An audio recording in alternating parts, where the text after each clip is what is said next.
Hello, my name is Justin Bright, and welcome to Kerbal Space Program version 1.10.1 in my next small step RP-1 career mode playthrough. And we are back. I left y'all on a bit of a cliffhanger last time where I was dealing with our Mars probes.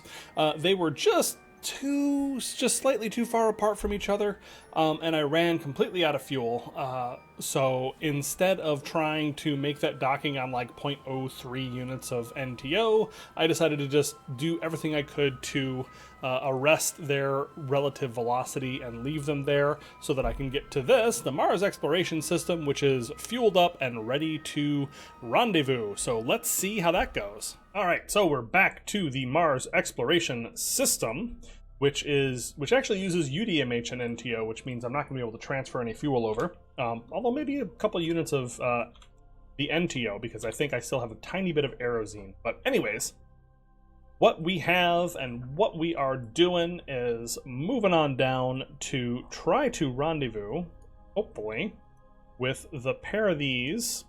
So I'm just going to target that, and let's just see what happens if I were to just go ahead and dive.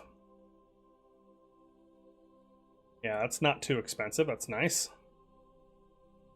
Am I out of plane? A little. Kind of? Not much. Okay, quite a bit, actually. So, it would be much better if I were to make this dive at the ascending node. There we go. So that gets us a pretty bad intercept. Not really an intercept at all, really. All right, so our first step is we are going to be matching inclination with the our probes, which is going to cost us just 261 meters per second at delta V, which should not be too terrible, I hope. But that should get us in a place where we can actually find our encounters. See that rotation of Mars. So fabulous. Oh, God, it's so pretty. Yeah, so we should, in theory, be able to make this work, but I've opted to go with basically just what's cheapest as far as, oh my God, so good. Sorry, I don't think I've seen these with waterfall yet. But I think that this should work out fine. We should have plenty of fuel to actually make this happen. It's just a matter of have I balanced the actual lander capsule well enough for this to work. It looks like in all of our futzing, we actually picked up the Mars Orbital Science Probe, so we got a little money from that, which is lovely. But we are now, in theory, matched with the inclination of our target. Martian Moonhopper Probe 2. Alright, so now let's just see what it looks like to get down into that, to meet their orbit. Well, that's not super great. Oh, but look at that. Look at how, see, because we're in the right plane, we can actually see this, and it's very easy. And there we go. Something like that. Wow. That's about as easy as that gets, I think. Look at that. Okay, so bring this down to a separation of practically nothing. Beautiful. Probably want to bring our ascending node up a little bit. There, we can get it down to a 0.6 kilometer difference, and that will be fine to correct on our way down. So yeah, that'll be a nice transfer. Should be pretty easy to hit that with a 549 meter per second relative velocity to correct once we arrive. And then once we are finally all hooked up, then I can start looking at what our actual Mars to Earth transfer window looks like. Because that is going to be something that is coming up relatively soon and is going to be the culmination of a tremendous amount of work that we have all done.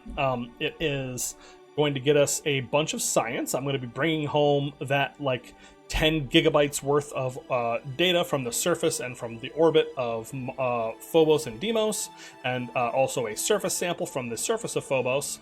And time for an admission, when I look through my list here, I actually somehow accidentally finished the Phobos sample return mission somehow. When I was placing dummy spacecraft on the on the ground stations on Earth, so that I could point antennas at them better, I somehow accidentally managed to finish that contract. Like I don't know what I did. Like I just put one of the spacecraft out on the launch pad, hyper-redded it over, and then the contract finished. I have no idea why. This really has to succeed so that I can honestly keep the spoils of that. You know what I mean? Like it would not be fair at all if I fail this mission, but I'm still getting those rewards, right? So I'm gonna do my best to make sure to be honest about that. But yeah, that happened. I don't know what I could possibly have done to make that happen, but you know, things get a little bit wonky. Ooh, we are spinning rapidly. Need for that. There we go. So now we are making our approach. On the next orbit, we should be able to connect with these two.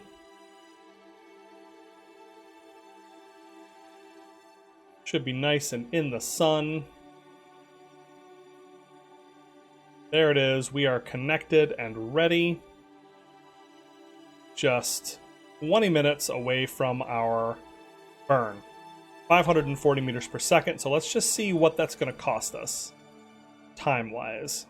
So if I were to just burn for 540 meters per second, this is not actually for anything. I just want to see what the timing is. So that's a 41-second burn. So we're going to want to time this about 20 seconds out. A little bit early, probably. All right, we got 2 minutes. And I did want that.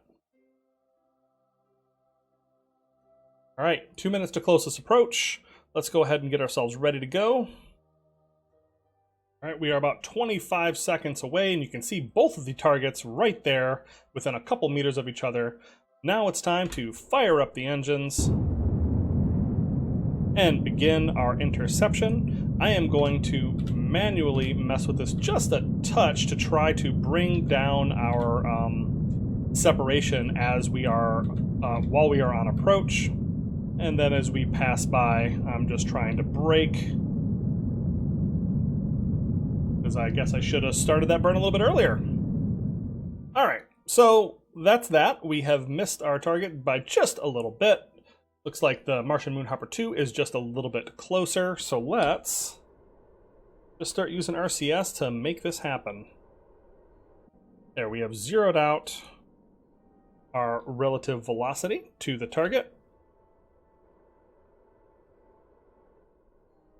So I'm just pasting our prograde marker on the target, moving this around so that we can have in 18 minutes a separation of just 100 meters. All right, the Mars Exploration System is actually quite a nimble little thing, which is just fabulous, and you can see the size difference between this and the other spacecraft quite a bit. We're just braking now that we are past. Eliminating our front to back velocity as we translate around.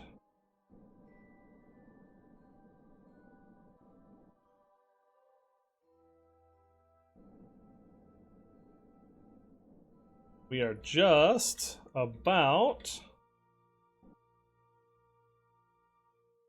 lined up there. Perfect. All right, so let's go ahead and just nudge it forward to make this dock.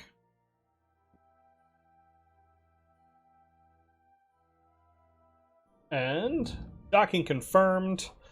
We have joined up the vessels. Just fantastic. All right, so as we are traveling closer to the other small portion, I am going to start transferring stuff over. God, I got too much UI stuff. All right, so this is the Martian Moonhopper orbiter thing, the avionics for that, which has, in theory, all of the science. So you can see we have, here's all the data, 9.22 gigabytes of data, which is just fabulous, but also not what we're looking for right now. We need to have that over here in the avionics, the science core that is going to be landing on Earth, hopefully. So I can just transfer all that data, and you see that it is now 9.22 all in this thing, and that will be getting closer and closer to Earth. So even this will be able to transmit that a little bit better as we approach. So that'll give us kind of a double whammy of hopefully not losing any of this data that has been collected out here by having, you know, me explode on approach. So hopefully that won't happen. But that means that this is now pretty much good. The only thing that I have left to do with this is to place it close to the sun, or at least oriented towards the sun. All right, we are just 3 minutes away from our close approach to the lander module of the Martian Moonhopper 2. We're going to put that just right here. There we go. All right, so let's just use RCS to translate a bit and kill our relative velocity. Step 1. Step 2, we are going to point down towards the sun.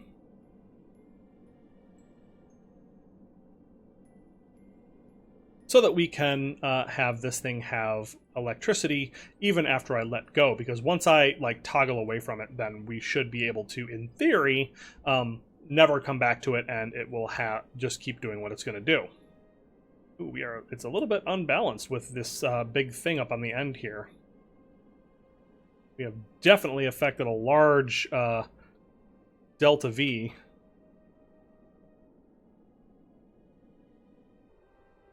Yeah, we are actually moving away from our target at this point, so I'm just using RCS to try to fix that a bit. I want you to stay put. Okay. Could be worse. So there we go.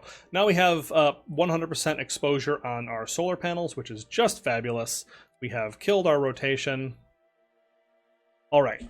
Now I can say farewell to this for now by clicking undock. Moving just a little bit away.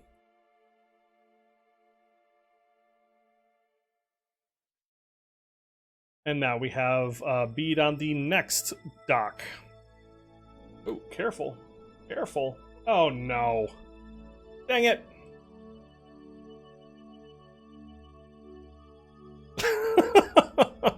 I just bonked the damn spacecraft and now it's rotating in space.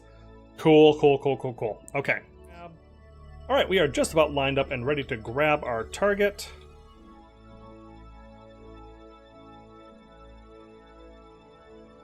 And there we go. We have locked on. Time to do the thing one more time, where we grab all the data, including the one slot of surface sample. Yes! Alright, so let's just take a look real quick. We have 2 units of Aerozine and no NTO, so I could actually transfer just a tiny bit of NTO over between the two, and then I could maybe actually dock this thing to that thing. Maybe. And then they could actually just hang out in orbit together, which would be a lot of fun. Like, it doesn't actually matter, but I just wish I hadn't spun this thing around, gosh darn it.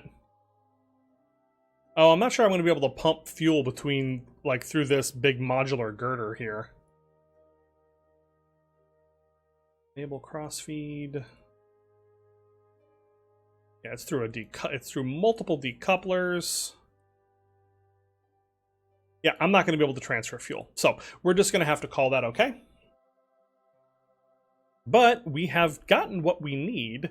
Now it's just a matter of getting out of here and then stabilizing stabilizing this craft. All right, time to see if I can't just nudge this thing just slightly to make it stop.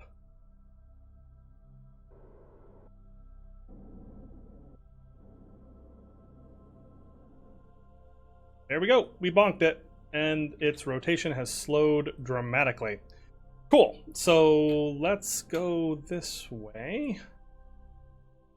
Okay, so time to swing ourselves around so that we can try to come in and make this dock. Just slide right under and try to match this rotation as much as we can. Tracking it and following it in, and we're doing just like a tiny bit of that interstellar style thing, but the stakes are much lower. And there we go. We got it. Snagged. Excellent. Alright, so, darn it. Last thing, let's just carefully, this time, point this at the sun. Alright, so we are settled in orbit. Now it's time for me to find our way back home. I'm just going to undock. We are just going to push away enough that we end up in a different orbit so that when I come back to this, it's not going to reload this spacecraft, because we do not want that. Okay, so there we go. That is it for our Martian Moonhopper 2 mission. That is complete and just fantastic. Everything has worked out so far. Now it's just a matter of getting the data back home, which is all loaded up here on this avionics science core that is ready to descend down to the Earth's surface if I designed my return capsule properly.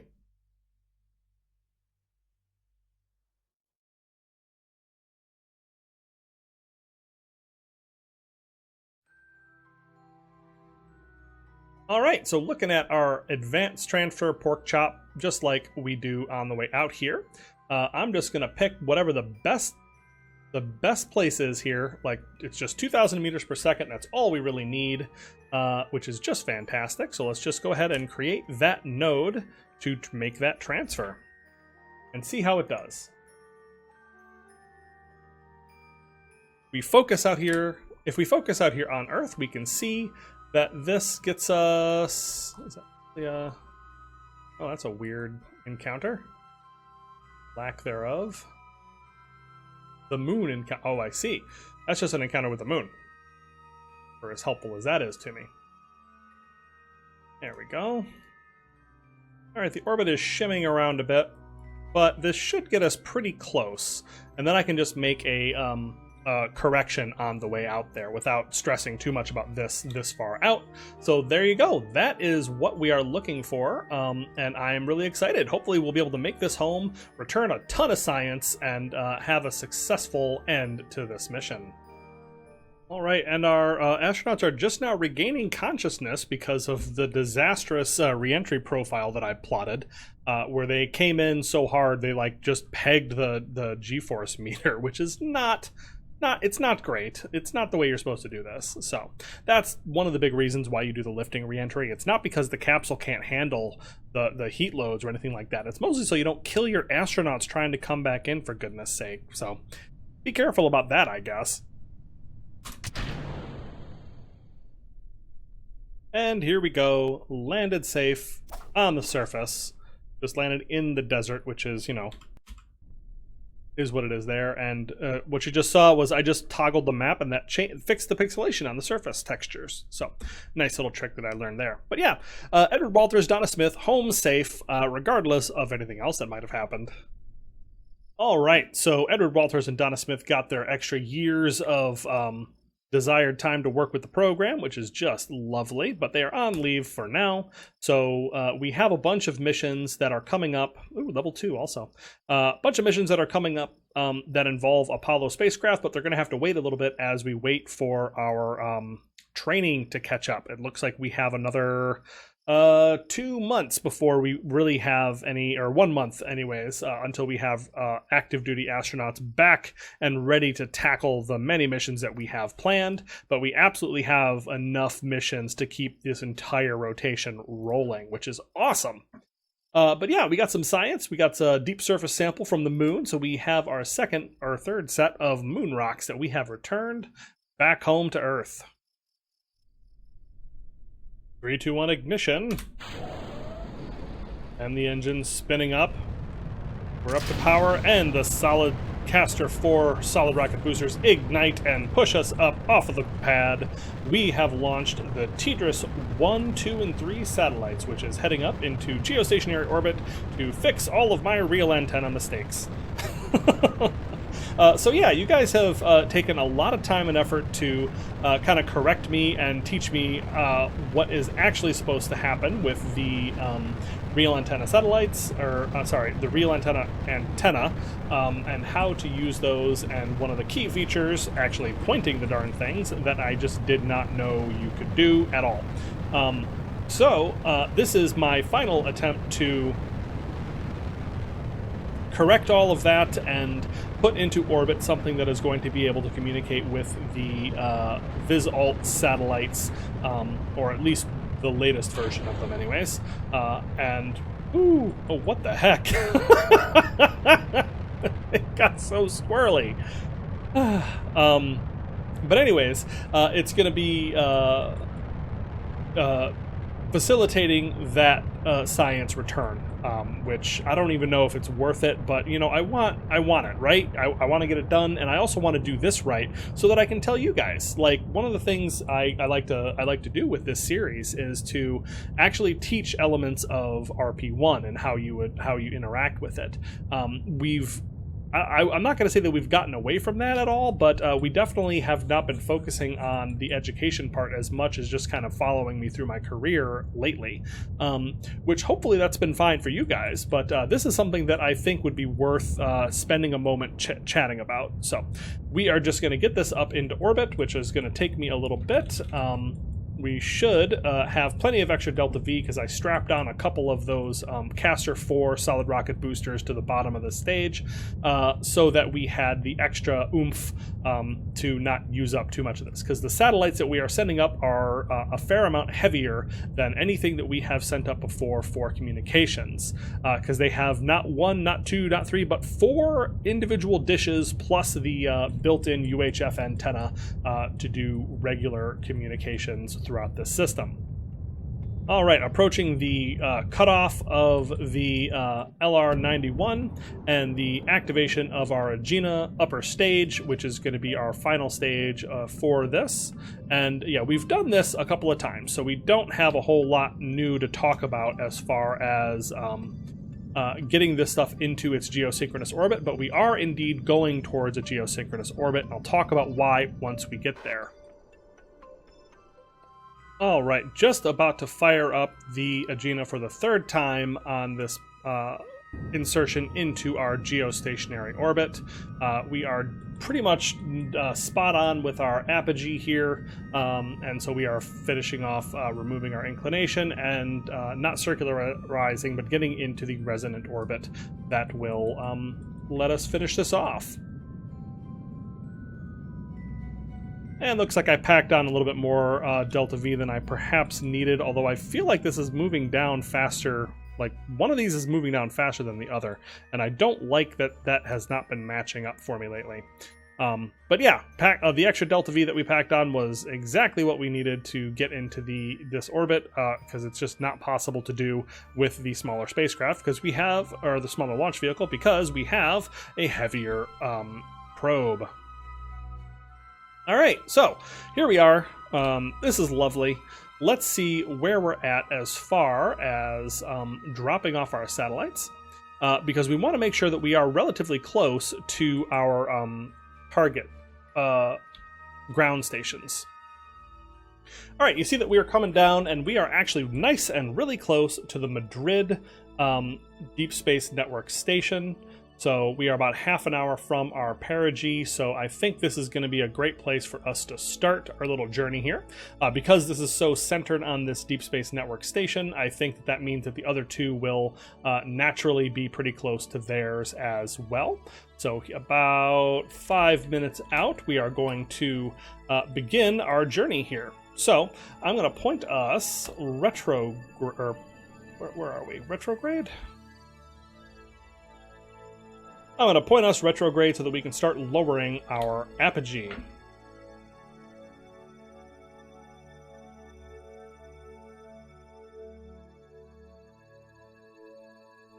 And we actually still have a little bit of inclination here, which is not what I intended, but I'm also just not that stressed about it.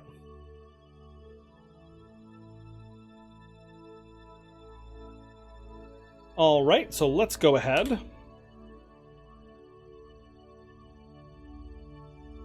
and separate our first spacecraft. Off it goes. Fabulous. Let's get everything activated and ready to go. We can extend our solar panels. And all of that. Everything seems to be working just fine. We can extend these antennae for... well, we don't have to extend them quite yet. Retract. Okay, so now we just need to get into the proper orbit first. We're looking for 35793. All right, so little engine burning on the back here. But yeah, I've rebuilt my communication satellite from scratch for this, which I'm calling the TDRS satellite. So this is going to be the TDRS 1-1 relay. And like I said, this is going to be used for very high rate communication because it is packed with X-band satellites. I'm hoping to not really need to do this again because I don't think there's any more super high rate communication science experiments that you can do in orbit of the Earth, but I don't know, I could be wrong, or orbit of anything really. So long as it's far enough away from Earth, we don't have to stress too much about this, but when it's around Earth, it's a whole thing. All right, we are almost there. 35793 by 35815. We have an orbital period of 2356. We want 4.1 seconds is the key. Okay, and we got that roughly done, so let's do that while we point towards the sun. All right, 2356, 4.1 seconds. Fabulous. That is what we're looking for.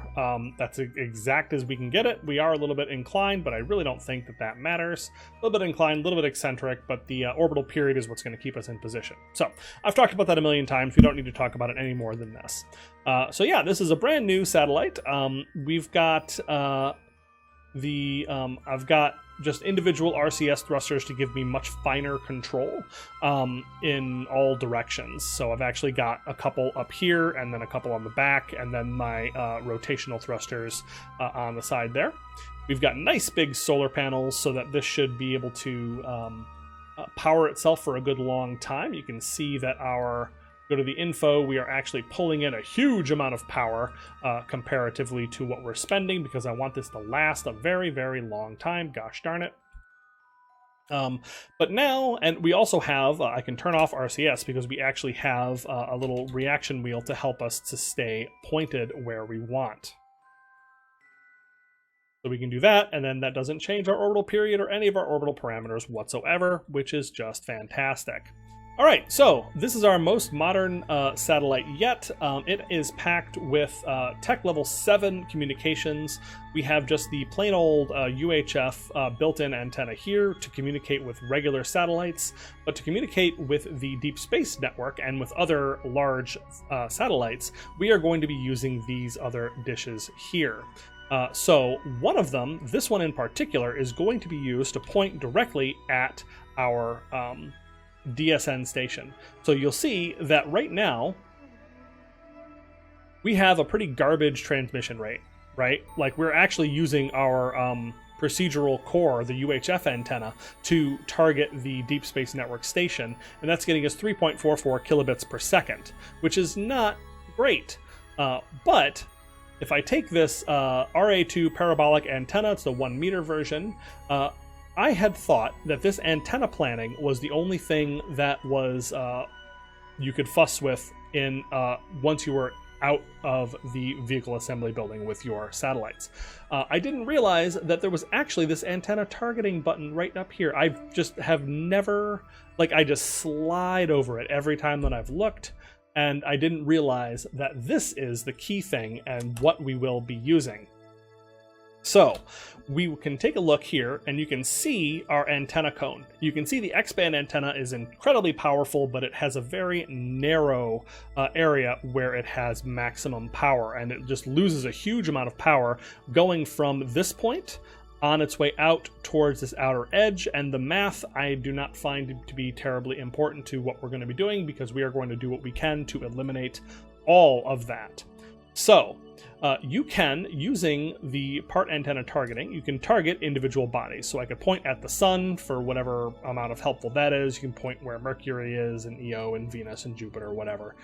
That's not important, but they default to just pointing at Earth. And when you have a cone that is bigger than Earth, that's fine. But when you don't, you have to do weird stuff. So I have landed a little vessel, a little dummy vessel at each of the ground stations for the Deep Space Network. And I've named it the same as the actual ground station. So we're looking for the Madrid DSS-63. So you see that we have them here, because you can't actually target the ground stations. I hear that's something that they're working on, but that's not something they have yet. So once again, 3.44 kilobits per second using our procedural avionics. But once I point at the DSS, boop, look at that. We are up to 148.67 kilobits per second, which is still a lot lower than I thought, but I think that that's because Herbalism judges this in bytes. Or reads out in bytes as opposed to real antennas, which reads out in bits. So I think that's why the number is so different. That is what I've been told, so that is what I believe to be the case. So there we go. Now I don't have to worry about how small the cone is, because I am pointing directly at the Deep Space Network station on the ground. And so we have a perfect connection because we are pointing directly at it. There's no worry about the cone. However, it is only going to be connected to that. Like, we are never going to see the Visalt satellite in that orbit. So we're going to need to do something else. I'm going to open up one of these antenna, and then I am going to point antenna targeting, show vessels, point down at Visalt 2. So you can see now that I am pointed at the Visalt 2, which is over in this direction. Boop. It's here. But you'll notice that I am not actually able to communicate with it because it is on the far side. And also, the Visalt 2 is not pointed back at me. You know what I mean? So we would actually have to point it back in that direction. So what that means is we are actually going to have to fuss around with this a little bit more once the entire network is deployed. I am going to be pointing each individual satellite. So the plan is we are going to have one satellite, or one dish, that is going to point down at the Visalt 2, or Visalt 3, because I'm going to have to launch a new one with 3 antennas on it. So that means that each satellite is going to be pointed with a big dish down at the ground station, and also with a big dish at the Visalt 2, its own dish. And so they will be communicating up to the relay with the X-band communication, and then down to the surface. And that is going to affect our communications network going forward. So I think we'll go over this one more time once I actually get all of these satellites deployed, because it's going to connect to each of the other satellites, as well as to the ground station, and then also to the telescope. And once we're done with this mission, I can point this wherever. Like, I can have this X-band communication network point at whatever I want in orbit, so long as it has the dishes to point back. You know what I mean? So that's the plan. That is what I have learned from you all, so I really appreciate everything that you have taken the time to tell me about to make this work a little bit better. So now I have just the tedious effort of actually getting these into their proper orbits, because I still have the other 2 to do. And then once we launch Visalt 3, we will hook everything up, because it's not remote tech and you don't actually have to have everything communicating with each other to have it operate at all. It's just the transfer speed of data is all that we are getting out of this. But there we go. That is what we're going to call that. So I will get the other 3 deployed, and we will move along to the next step.